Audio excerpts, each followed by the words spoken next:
Hello and welcome to On Landscape. I'm here with James McGurk and Joe Cornish on another issue of Any Questions. We've been having chats, myself, Joe, and a few other people about what photography does for the environment, both good and bad, historically. And there's very good examples on both sides. And I think recently, having seen some of the abuse that the Instagrammers have been instigating, and in this case, it wasn't the influence of the Instagrammers that did some damage; it was the actual Instagrammer himself on the Isle of Skye that triggered a little chat about. Let's discuss it and see what's happening. So welcome, James, and hello again, Joe. What I'd like to ask first is who are you, James? What do you do? What's your job? I know you're from the National Trust, and I know what you do because you live around the corner from us. But if you could tell everybody who's online. Hi, so yes, I am James, and I'm one of the National Trust for Scotland Ranger team for Glencoe National Nature Reserve. So we have a fairly large area of mountains here. We look after much of Anarchigach, Beachin and Bearn, and all of Buchalethberg and Buchalethb Moor. So a very big patch, or Melmore as well, another big hill in the area. So it's a big patch, which is biologically fascinating. It's kind of going from near to sea level up to some very high mountain tops with just about every habitat that you can fit into that, from some amazing remnants of ancient woodland to incredibly rare Arctic alpine plants on the summits, heathland, lochs, grasslands, things that have been created by humans and things that have survived quite pristine without so much human influence. And so we're looking after this for the natural heritage and for the historic heritage and just the beauty of the landscape, and attempting to do that in a way that kind of benefits everybody who comes here. Yeah, there's a lot of people come there, don't they?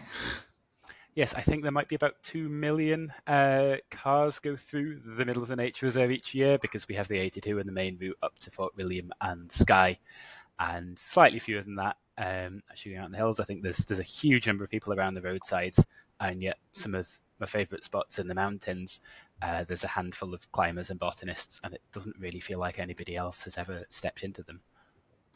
And to give people who don't know Scotland or the Highlands, the area you're covering really is, if you look at the Central Belt, which is where the cities are, it's about 2 hours from the Central Belt.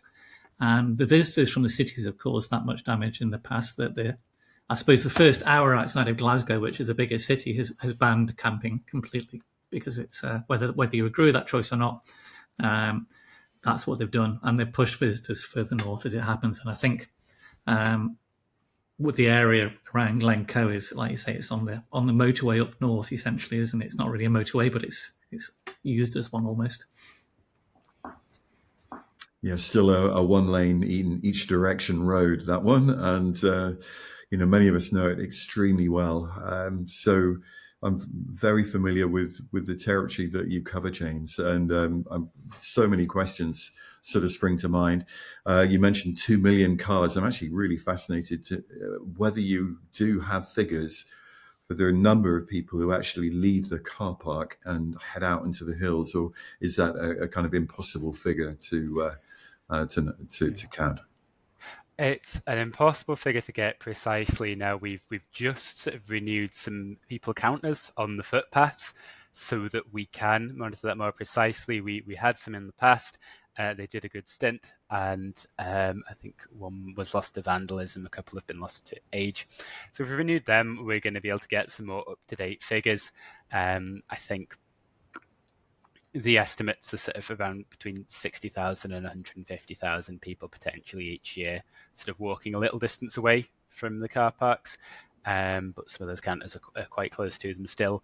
So fewer once you get up to the mountaintops, but still definitely vast numbers for somewhere so mountainous.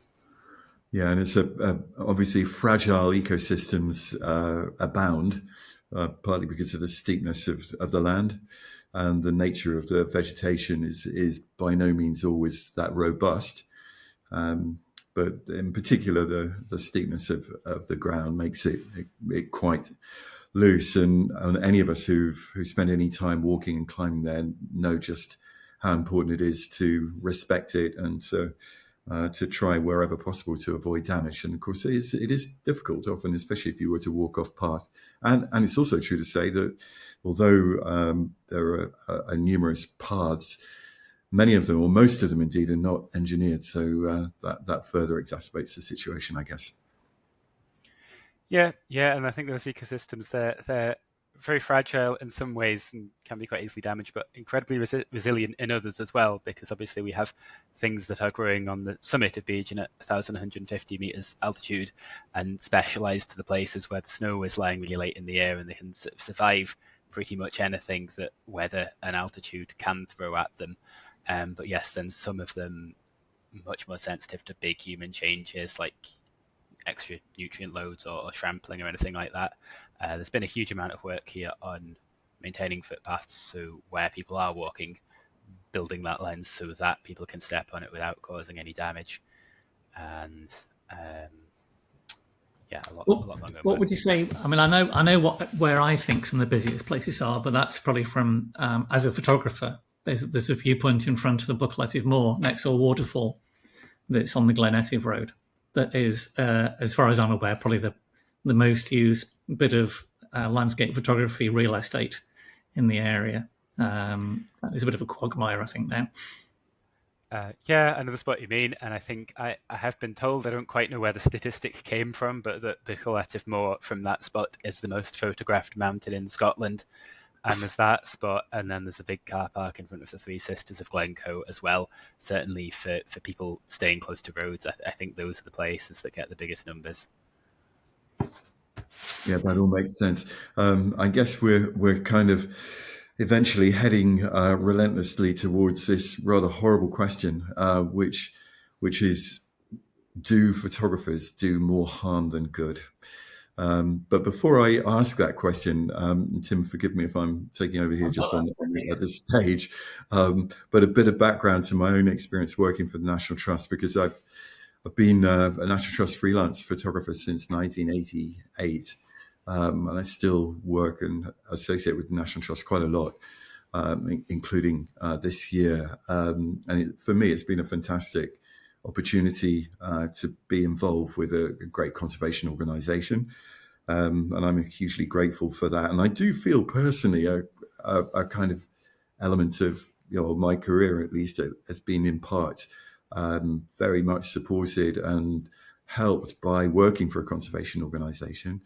And you kind of want to believe that you're on the right side of history and that you're there to help as much as you possibly can. So it's been very disturbing to realize that we collectively as photographers may not always be achieving what we might like to in that regard. And I do remember, just finally on this point, having a conversation, in fact, with the National Trust estate manager, probably back in 1989, who said that the constant conflict the National Trust has to manage is the one between access and conservation, and that in that battle, access always won. So discuss. Is that working with the National Trust south of the border or with the National Trust for Scotland? Both, in fact, okay. but predominantly south of the border. Yeah, okay. Yeah. So I think here, I think some of estates like Glencoe first were given to the National Trust for Scotland by the Scottish Mountaineering Club in the 1930s, and we sort of had a set of principles that came from them, with which we were meant to look after the land. The other principles are called, that are talking about trying to balance that access and conservation. And I know certainly Percy was very, very keen on avoiding having signs in places, avoiding making anything easier for people to access, and more just dealing with that. And again, it's the situation has changed a lot in heading towards 100 years since that point, but I think we're still trying to use those principles. And I think it's maybe I'm not so familiar with how things are south of the border as a separate organisation, obviously. I think here there have been quite a few places, I think, where we have still been maybe managing to limit the access and more, well, so not limit the access, but preserve the conservation over the top of it. Yeah. Sorry, what was that, Tim? Is it redirecting people rather than limiting access? Or? Yeah, I mean, again, we have a lot of conversations with a footpath manager here about what to do about all these circumstances where people are going to the place, and a lot of the footpath work we're doing, it's where people are walking. We are making sure that line can sustain them rather than creating something to walk in the mountains. And there's quite a difference for us between the mountains and the lowlands. So some of our, maybe the area around the visitor centre in Glencoe, we're managing a trail there to help people go into that patch of wood around the visitor centre and come into this place and enjoy it. Whereas on the high mountains here, we are purely working to make sure whoever is going there causes as little damage as possible, and we aren't going to do anything to kind of promote them accessing it.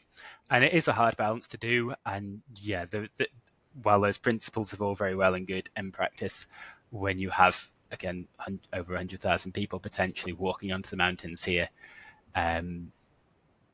there's like a shout to access code. Yeah, there is a right which is very good for people to be able to access and enjoy land in Scotland if they do it responsibly.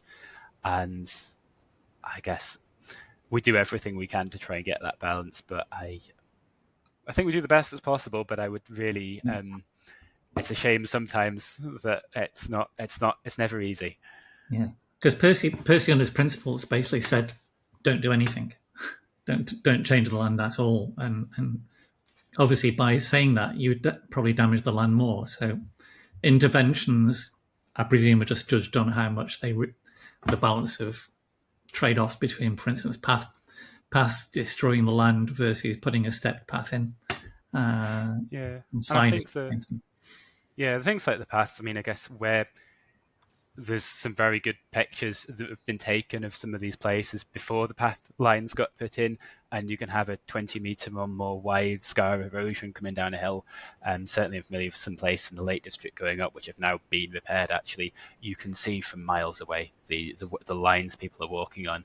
And when the step path been put in, when you get close up to the step path, it can look a little bit unnatural. But when you stand a mile away, in many of these places, you can't even see that there's a path there. So again, it's a frustrating one. I would love to be able to just leave the hillsides and not have a single step on them.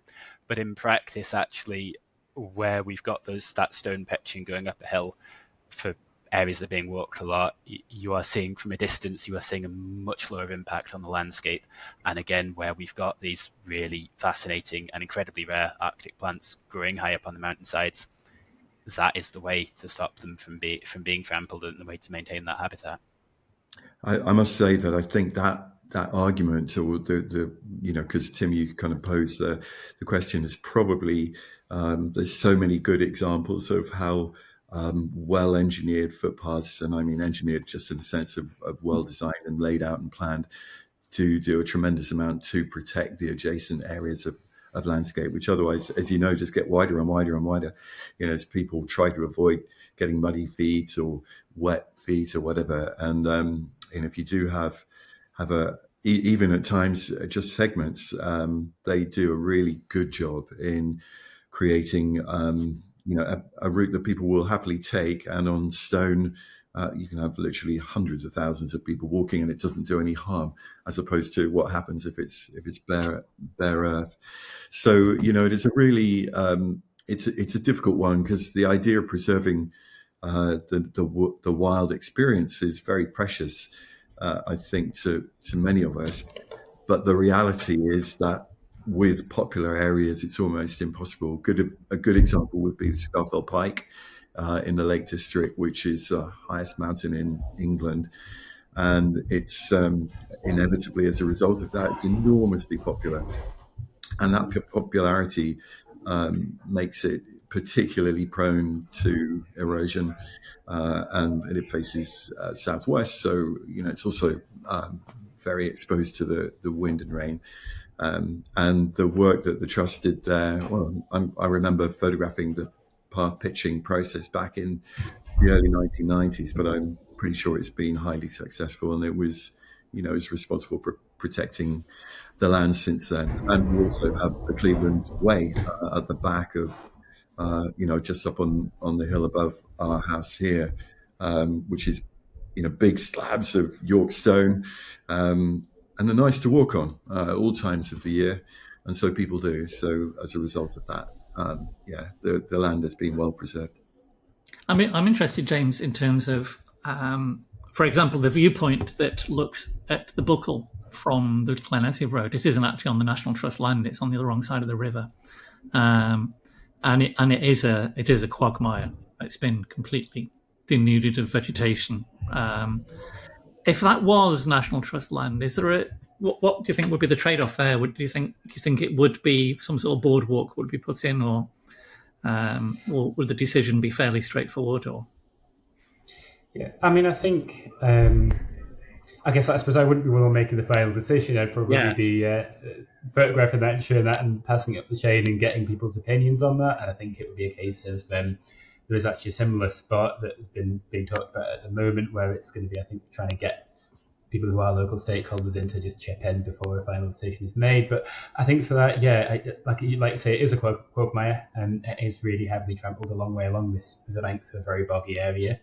I suppose what looking at for something like that is, so people are going to walk to that viewpoint, and if nothing is done, the quagmire is going to probably keep on spreading.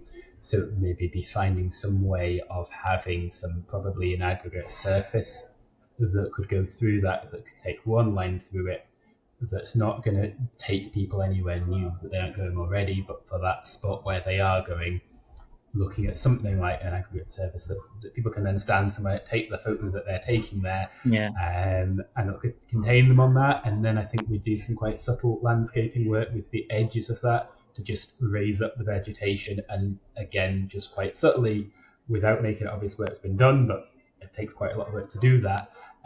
Just discouraging people from stepping off that, and then you'd probably get that best balance you can get of where people are going. They're not really going to leave much of a mark, and a big area of that bog can then be protected.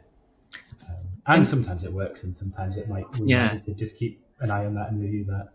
Well, I was going to mention this because we'll come to a couple of the questions soon. But the idea of whether the photography is beneficial on the side of that is how much damage it actually causes, and it compared with other land uses in areas on the National Trust part. Do you think the photography or people taking pictures causes a substantial amount of damage, or other activities more detrimental? Yeah, I mean, it was a hard one to answer, and I did pick my colleagues' brains on this earlier. I think certainly a huge proportion, I think, of those visitors, particularly the ones staying quite close to the roads in Glencoe, are coming with a photo that they found maybe on somewhere like Instagram, and seem to be getting to that spot, taking that photo and moving off. Now, quite often that will be next to those car parks, so that point at Big Glencoe, or that point in Sisters View. And I guess it feels somewhat different to a lot of, I guess, if your podcast is going more to the professional and landscape photographers, I've seen some incredible photos around of people getting to some really quite obscure and interesting places in Glencoe and getting pictures with the cloud and the light looking very good. And that sort of photo there doesn't seem to be a big crowd of people coming to try and retake that. It can't be done. But I think very much the same view you're getting on postcards everywhere, that one view of the Three Sisters of Glencoe, very much a lot of people are coming to do that. So it seems to be the way that a lot of tourists are interacting with the Highlands. Seems to be there is a sort of almost a set list. It seems at particular points you will go to that point and you will see the thing that is there, you'll do the thing that is there, and then you will just move on. And I think where we're getting these big numbers of people trampling in one place, that area you mentioned that's a bit of a quagmire just off our land, or where we might need to do some more work to, again, contain erosion elsewhere, it seems to be that particular mindset, and I'm not sure how much it is tied to photography or how much just to the way, I guess, tourists are coming through the Highlands often on a quite a big road trip with a lot of very few stops on it. So it's hard to really disentangle the photography from. So this is different sorts of photography in many ways. It's trading off the professionals trying to get something original and the snapshots that are social media influencing people to visit certain places. Tim, can I jump in? Because I think one of the things that definitely informs this conversation is Matt Payne's article, which you alerted our community to in an earlier post before we spoke to James. And I previously, I think I'd skimmed it, and then I read it word for word a week or so ago, and I found it.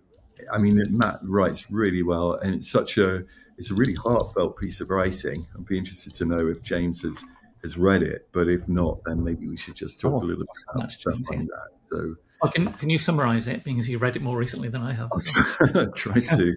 Well, I mean, I think it's really the main issue here is to do with the so-called perception of gatekeepers in social media terms. So Matt, as as an experienced professional photographer, he has a sort of social media presence, and he had this experience, and I'm guessing now we're talking 8 or 9 years ago, where he went to a wonderful viewpoint, let's say somewhere in Colorado, made a picture and geotagged it. I think he did anyway. And then as a result of that, on his next visit, and I may be confusing it with further story tells, he discovered that thousands of people had been, and the destruction in the area was enormous. And similar, he told of friends of his who'd had similar experiences. And so as a result of that, and partly at least as a response to that, they started the network of photographers, Nature First, which has been quite well publicized on Landscape, which proposes a set of principles of essentially leave no trace, do no harm, as certainly as working photographers, which I would imagine the vast majority of aware and professional, or non-professional, but at least aware landscape photographers would want to abide by. But the problem is that I think for Matt, as somebody of his age and generation, feels he needs to use social media. I suppose that in itself is a conversation to be had. And so then now, if he puts up a picture of a wonderful place, let's say again in Colorado, his home state, and he doesn't geotag it, then he gets accused of being an elitist. And all sorts of negative commentaries appear on his post, and I think this is obviously highly disturbing for him, and then it makes it a much more difficult process. I think the sort of situation might be a similar situation might happen. Let's say we were talking about some wildflower locations or plant locations in the upper Radstock or in Beath or wherever. If you found a lovely patch of flowers all together in one place, and that got posted and geotagged, that would invite a lot of people. There are enough people that are willing to walk up a hill to access something like that to cause damage. Have you encountered anything like that in the Glencoe area?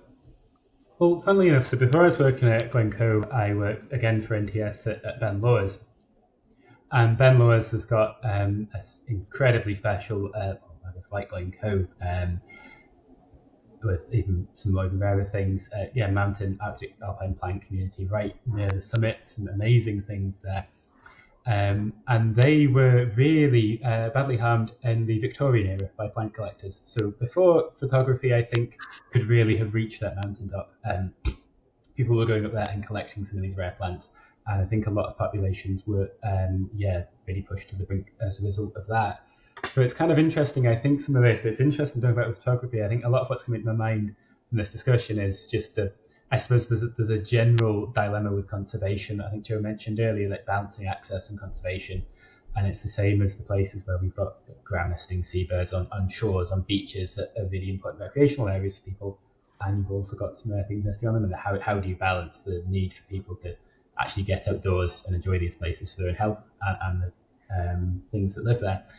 And I suppose it's interesting, I think, because I think for Glencoe, certainly, the places I'm thinking of where the plant communities are really quite visually spectacular, they're often in the most difficult to access places, and actually some spots where there's a real physical barrier to getting into, particularly in some of the deep gills. Gills, I think, is a very Cumbrian term. That's where I grew up. The ravines on the hills. But also, I think some of these more rare and fragile things actually can tend to be a lot smaller And while they are fascinating in their own rights, and they get specialist botanists very excited, it takes quite a bit to actually even work out what they are and where they are. Whereas I suppose we've got a lot of the sort of, I suppose, tall herb communities, I'd call them technically, some of the very big and colourful wildflowers that are really visually spectacular without knowing anything about them can be a bit more common. There's something actually we are hoping to see spread a lot further. They should be much more widespread on the hills than they are, and grazing's been a huge impact and a huge reason as to why they are much less abundant than they were.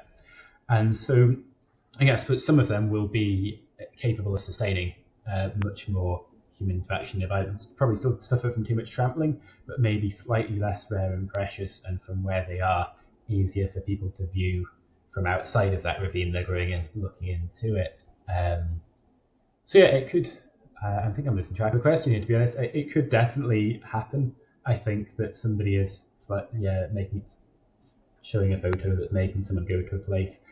But equally, I suppose the flip side of that is that if somebody can take an amazing photo of these incredibly beautiful plant communities that are surviving in Coronam B here in Glencoe, actually just raising that awareness of how special and how beautiful the natural mountain flora is could be really good in motivating people to support trying to restore these places as an entire landscape, with natural processes running and with often a lot of the kind of bigger plants that tend to be more suppressed by grazing and browsing. Actually letting them kind of spread back over the hills. They're, again, because they've been quite hard to get at locations, that there is a very little awareness, I think, of certainly over the course of this job, I've learned about a whole load of stuff I'd never seen before, despite having spent quite a lot of time in the hills, and that now are, I guess, my favourite places that I go to. That's really interesting, isn't it? I mean, I think there's so, the stories that we tell and how people can be inspired to care about these landscapes is part of what we want to do, and certainly would feel we'd love to do as landscape photographers and as lovers of nature. And there's a parallel here, and I'm going to return to America because I'm thinking, James, as you're talking, the examples that Matt mentioned are of course, very, very spectacular alpine meadows with enormously colourful American-style abundances of wildflowers, and some of these that have been spoilt, at least in the short term, by too much love, as it were, by humans. But there's another good example of that in the desert southwest of the US. There's a phenomena you may have heard of, which is cryptobiotic soils, which is a type of soil that develops in rocky desert or semi-arid landscapes, which sustain an extraordinary web of life just very close to the surface. And of course, they're very, very thin, very, very fragile soils. And you only have to really literally step on them. And that's the end of the evolution of that soil for the next 100 years. And the local, certainly when I used to go more frequently, the national parks used photography as a huge kind of awareness raiser of the value and the sort of vulnerability, fragility of these soils. And I think the fact that photography was used to display the beauty of the plants that could grow there, was really, really important. And hopefully it has helped them. I think it has to preserve these precious environments or ecosystems for longer. But of course, it's very hard to measure the effect of photography in that respect. But hopefully it's a positive. Yeah, it is really interesting, and yeah, it is just trying to get that balance of,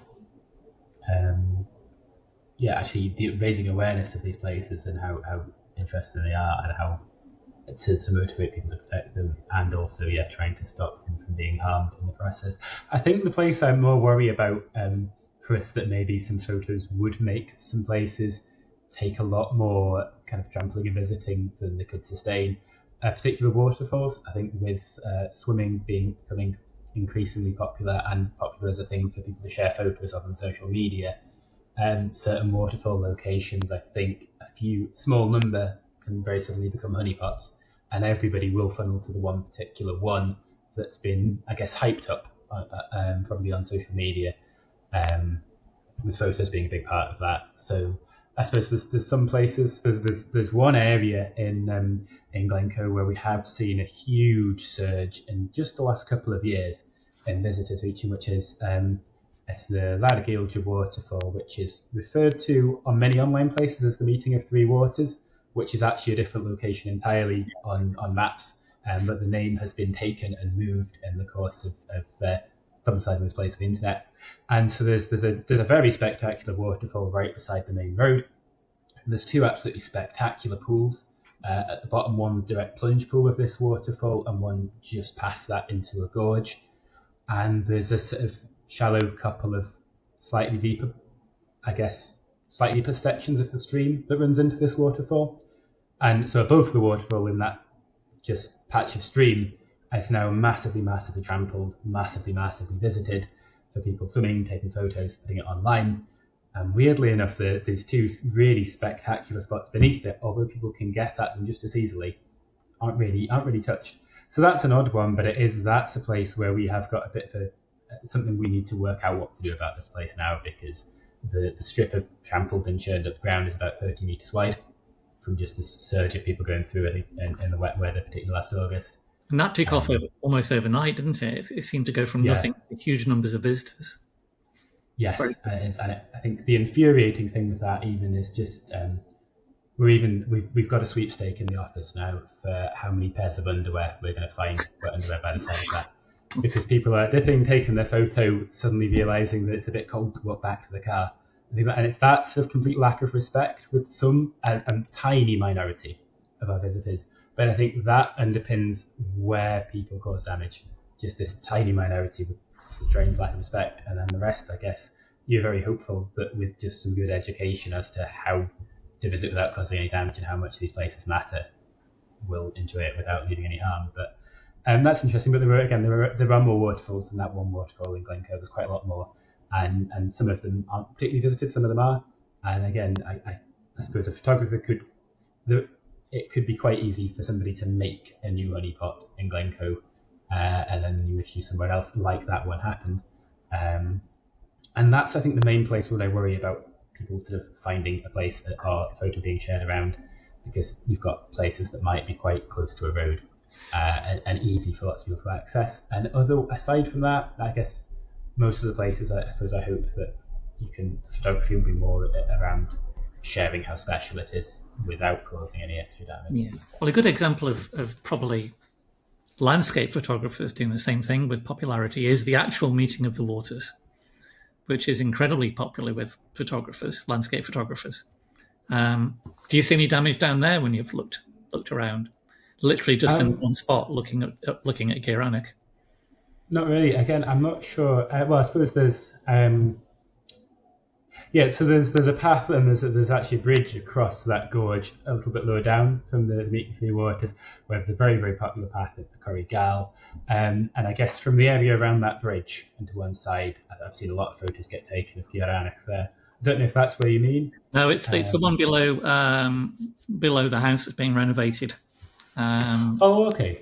Where you got a little waterfall dropping into. It's next to where the climbing, next to the bendy. Just below the bendy. Yeah. So again, I've not really seen. I know I've seen quite a few deer hoof prints, and aside from that, if I go to the not really anything beyond that. Well, that's quite reassuring, because that is popular with quite a lot of photographers. Yeah, I mean, again, to be fair, I haven't actually even seen any photos of that place anywhere. I shall have to share the yeah, I'll have to have a look at it afterwards. What do you think? But yeah, certainly. I mean, there are some amazing places to take photos all around there. One of the comments I got from when I was looking at the area in front of the Buckle, which is the Black Corries estate, I believe, is on their land, and I spoke to one of their land rangers or gillies and asked, is there anything we can do as photographers to try and raise money to do something with it? And they said, to be honest, the damage there isn't much. You should probably go and speak to the kayakers down Glen Etive. There's people causing more damage as far as we're concerned. and that surprised me quite a lot. But I can understand it really with the access for the kayakers going in and out of the water in Glenetiv. Do you see other activities causing damage? That's Yeah. I mean, again, I suppose I know where the kayakers get in and out, and it is possible to see, I guess, a track. But I suppose it's a track that looks very much like the deer tracks that go around Glencoe, and isn't really there isn't really any damage beyond that. So that is, I suppose, again, that feels like it is on the right side of the balance between, like, okay, there are footprints there, but there's nothing more than footprints for, again, a lot of people getting into the outdoors and enjoying it, which is part of what we're looking at the place for. And so, I think the other activity we have that can cause damage is camping. And there's a lot of people camping Glenetiv, and a lot of them do it without leaving a mark. And there's so many of them. There's a fair few. We clear up quite a lot of scorch marks from fires on the ground. There are a lot of trees that have had limbs hacked off, and then you'll be clearing up. Well, you've got that damage, and obviously then the branch will be lying down on the ground, slightly singed because it's full of water, because it's live wood, and so it has been burned. I've got a question from one of our readers actually about that. It's from Stuart James, and he says, "What's your advice to do if you find some people, wild campers, damaging the environment or doing things they shouldn't be doing in terms of fires or the mess or whatever caused? What's a good approach?" Yeah, so again, I suppose it's just a case of working out what's actually going on there. Because obviously, camping is legal under the Scottish Outdoor Access Code if it's done in a way that leaves no trace.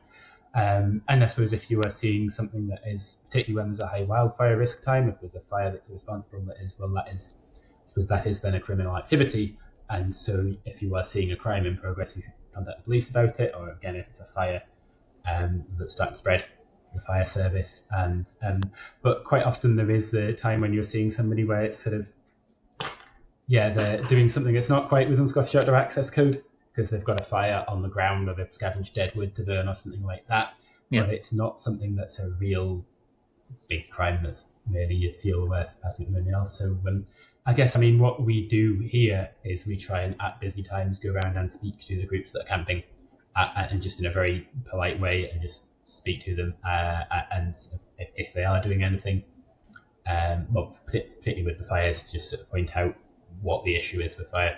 Lots of scorch marks making narrative over the course of time, if we can't deal with them, not look anywhere near as wild or attractive. And again, a lot of the time you'll get a positive response. There is a lot of genuine, so this is the first time camping, and people haven't quite realised that that's how it is, and that fire scar could be there for quite a few years before it grows back. And so you can fix that with a polite conversation, and there will be a small minority of people that aren't really going to listen. And again, I suppose you're probably not. If it's on the NTS land here, we quite welcome. Some people do get in touch if they see something they think is an issue, and let us know, and we can go and have a look at it, have a word with them ourselves, and make a decision as to whether it needs to be passed on or not. It's a hard one. It's one we struggle with ourselves, but I think that you can try just a polite conversation, and many times actually someone will not quite be aware of the impact that too many people camping in the wrong way will have. And then so it's I think obviously camping is one of those, I've done a fair bit of camping in Scotland, and the ethos of leaving no trace is really, really important. I personally never do open fires or deadwood collection. It's easy to understand how people who haven't done it before would have, wouldn't know any better. And so, it's very interesting to hear what you say. Getting the message out there is obviously important to try to educate people better. And a lot of it is really about consideration for others as much as it is about preserving nature, because it spoils or can really spoil the experience for other people visiting those areas when, they're hoping to visit somewhere that's wild and natural looking, and it's coming across that kind of damage. The good news is on all of this is that nature is generally pretty resilient, and it does recover fast. And I was thinking, just to extend the conversation a little bit away from Glencoe, that because I've been having lots of rather sort of depressing thoughts in anticipation of this conversation, and actually it's been more encouraging than I thought, I have to admit. But I was going to say the coast is one of those places where you can many people can go, and if you're in the intertidal zone, there's a limit to the amount of damage that you can probably do, and then it feels like the tide comes in and renews the wild world twice a day, which makes the seaside particularly kind of miraculous in that regard. And many of the really very much honeypot locations, even you would say, in counties like Cornwall, which I suppose is renowned for its fabulous coastal scenery. The beaches remain beautiful. They're still fantastic to go to and visit and photograph, in spite of large numbers of visitors, partly because people do spend a lot of time in the intertidal zone rather than trampling around through the wildflowers on a cliff top. So I'm not sure if that's relevant to the conversation, but I do think that we're really discussing this extraordinary dilemma, how to bring people closer back to nature in a way, through the inspiration, the beauty of it, and at the same time be mindful and sensitive to nature, so that we keep it and preserve it for future generations without doing lasting damage. And I was particularly struck by the story of the Victorian plant collectors, because it just goes to show that some things have been going on much longer than we might have imagined. Doesn't change much, does it? No. And it's interesting. Sorry, Tim, just right. One more thought that occurred to me then was that I'm not sure if you've ever read Robert Macfarlane's book, Mountains of the Mind, his first book, but that describes how, prior to around 1600, the view of somewhere like Glencoe would have been it should be avoided at all costs by most sane people, because it was horrible and dangerous and all of those things, and fearsome, and it's fascinating how now we are in a different world where we look on mountains with as places of inspiration and beauty. And so, in a way, that's a positive. I'm interested. Go on, James. No, go far ahead. I'm interested from the point of view of, we see all these stories about social media causing the problems with the way people access the landscape and people having fires, etc. Do you think that the changes need to come in education, where people have a chance to learn about the outdoors and they're not learning as much as they could have, or is it? Absolutely, yeah. I mean, personally, I think it would be amazing if the school curriculum included a week of being out properly wild camping in a way that left no trace, and learning about these places and learning how interesting they are and how to appreciate them. And I think I would hope, I guess I can't tell until it happens, I would hope that would lead people again, when they're coming back to these places, when they're going out on the camping trips that we see all around, that far more people would be just aware of how to do it responsibly. And I think, again, when we are doing these camping controls, we're seeing a majority of people, if there is an issue, it is just because they had not realised that they hadn't gone out and camped somewhere before. I guess maybe Glencoe and Glenettive suit themselves to being somewhere, someone's first attempt to go and camp to semi-wild.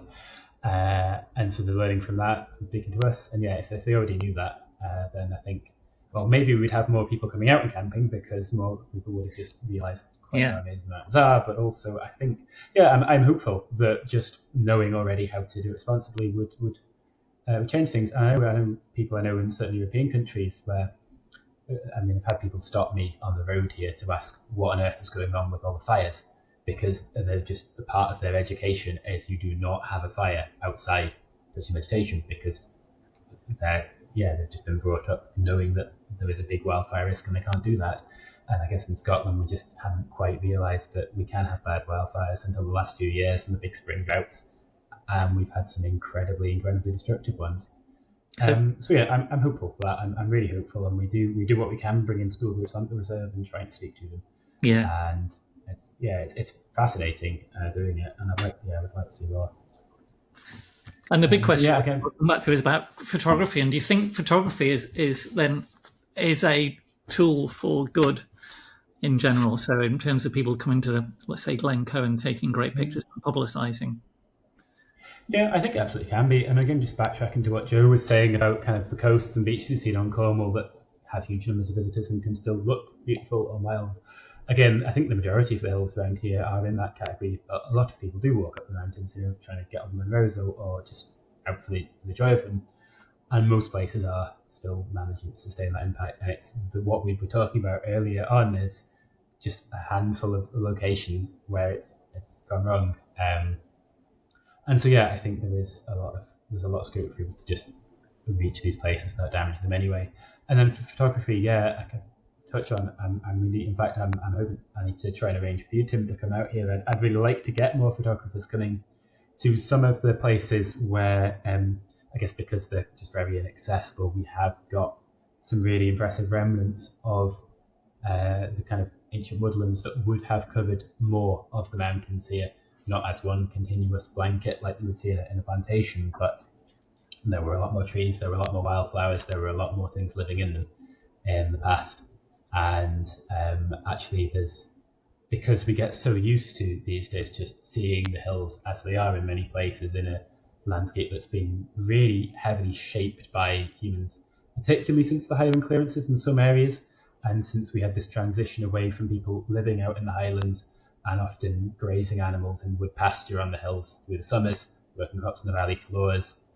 That was a system, I think, particularly with cattle grazing. There's many places that cattle can't get to on the hills, and so there probably was much more of a balance there. Certainly, if you look at old maps, there were more trees there.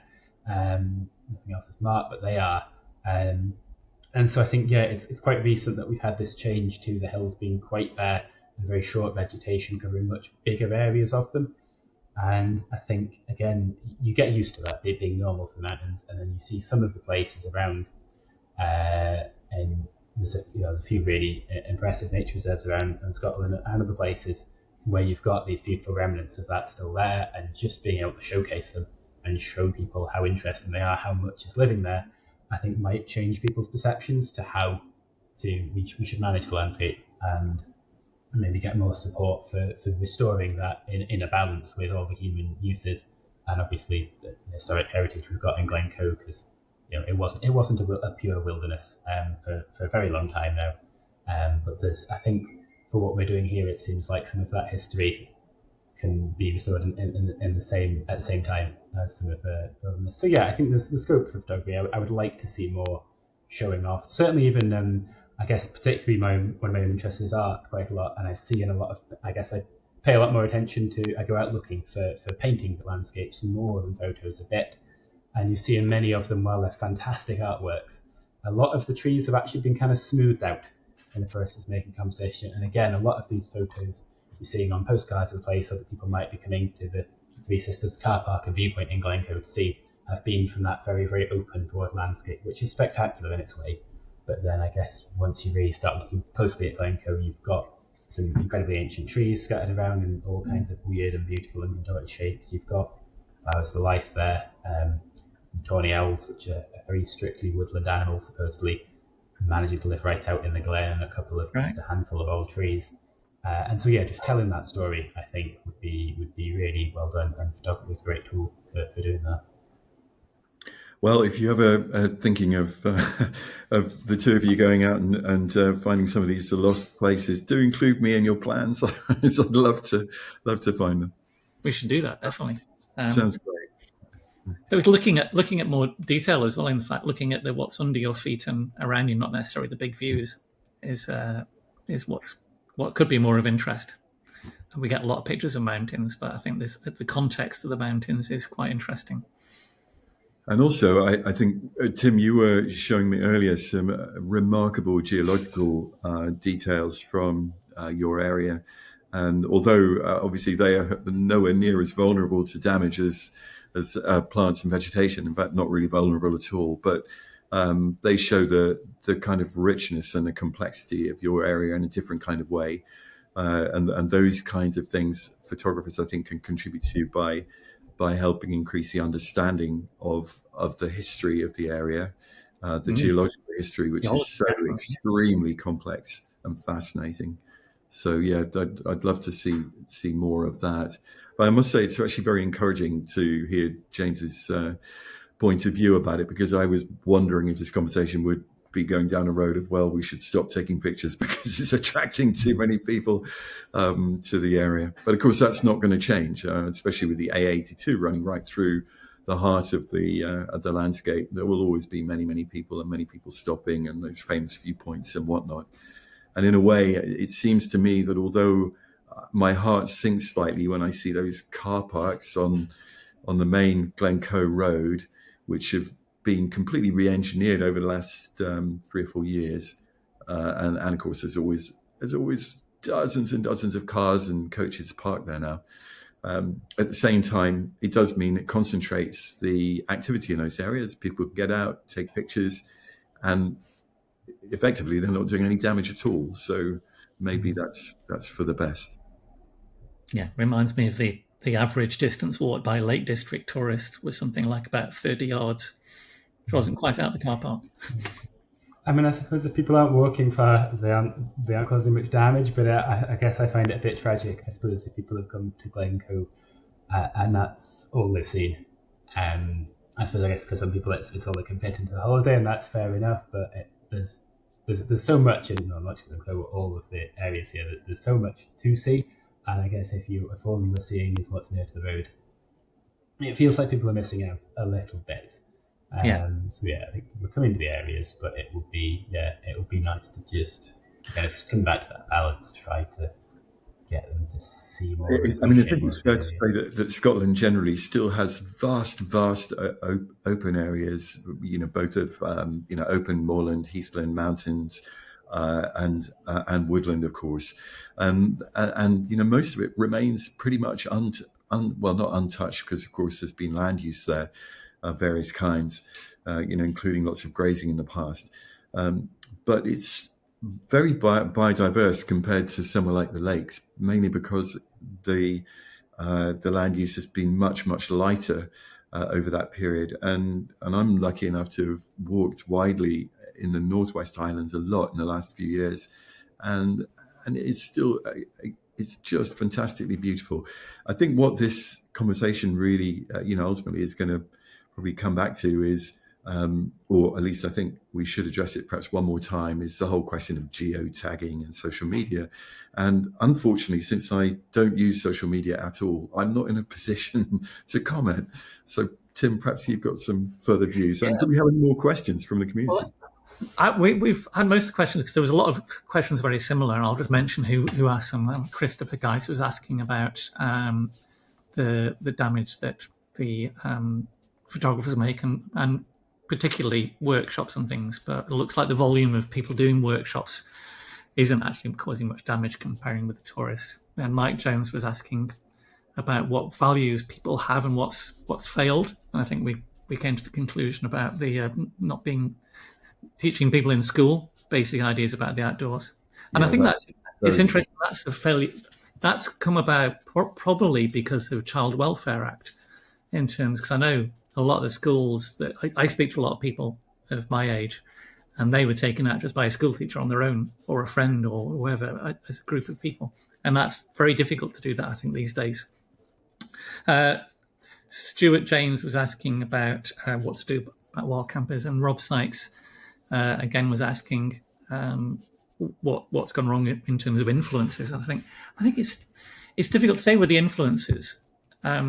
I think if there are influences out there, it's trying to just keep the message of what's being a good custodian of land. But the majority of influencers aren't interested in that. And knowing what social media is like, if you do a post about how not to have fires, it won't be promoted.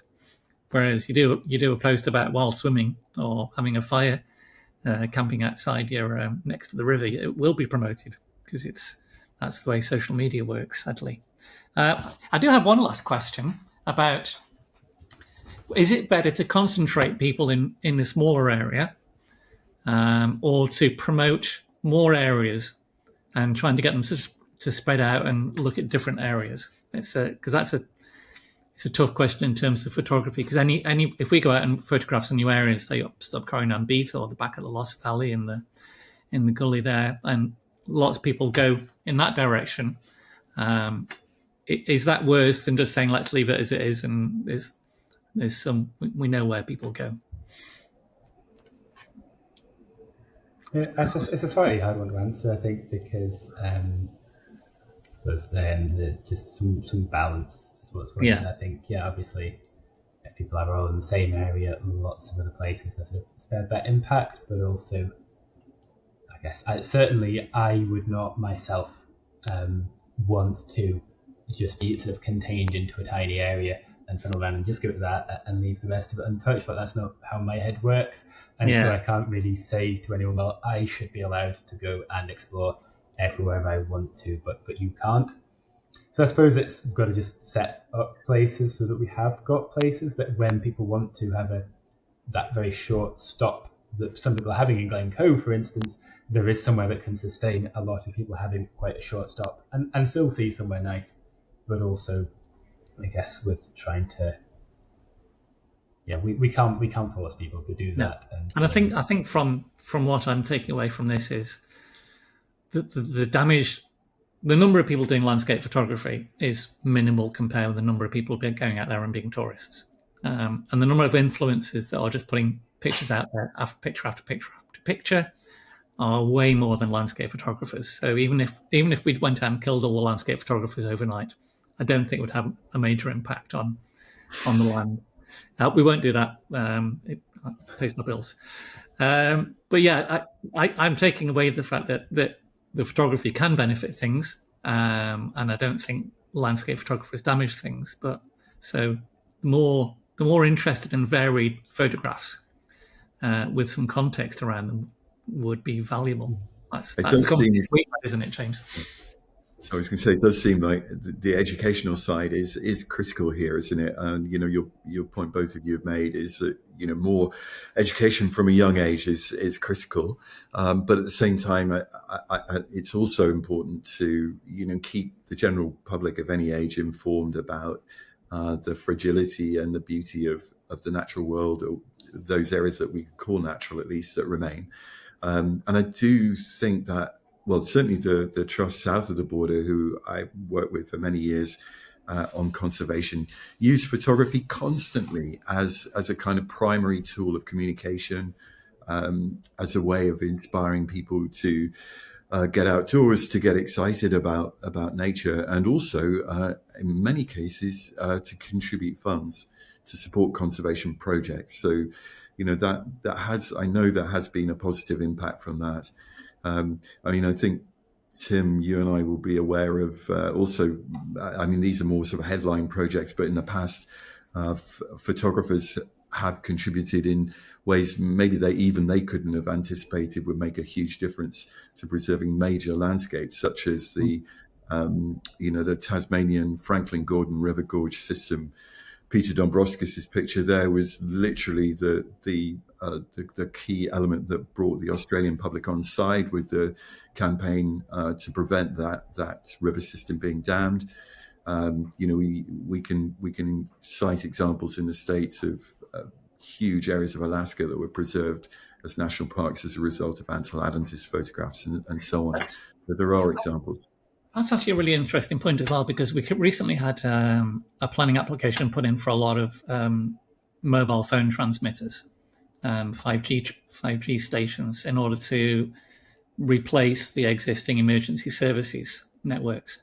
And a couple of those places, one in particular, was at the back of Steel Falls, at the back of Glen Nevis, and it was going to go right in the middle of some peatland that's being recovered by the John. Can't remember who's doing it now. I think it's a Muir Trust that was going to be doing it. What happened in some of the objections and the people raising it was they searched for good photography of steel, and so that existing pool of photography was used to try and show the people what a beautiful place it was and what was potentially lost. So if those photographs weren't there, then that material wouldn't be there to help raise awareness. So there's definitely that to be said about any location. You don't know when it's going to be important to have something promoting an area or showing how beautiful it is. I think definitely, like you say, it's such an effective communication tool when it's done well. So it can be used for a lot of stuff. And again, I don't think it takes that much thought to be able to do it without causing any damage. I think it's just a little bit of thought of, okay, I'm going to do this. How will I do it in a way that's sustainable? All it really needs is to just ask that question and have a little think, or just read the actual Scottish Outdoor Access Code, which sums up most things quite well. Yeah. But yeah, just a little bit of thought of, okay, what is going to happen when I do this? It's all I think it really takes, and I think to do it responsibly, and I think it's quite easy to get the balance of getting the good from photography while avoiding the bad. Brilliant. Thank you very much, James. That's fabulous. And I'm looking forward to hopefully getting out with you up the back of Stubcar and Beast to try and find some of these rare locations. So, and thank you very much, Joe, for joining us again. Pleasure. Thanks, Tim. Thank you, James. Right, thanks very much for having me. And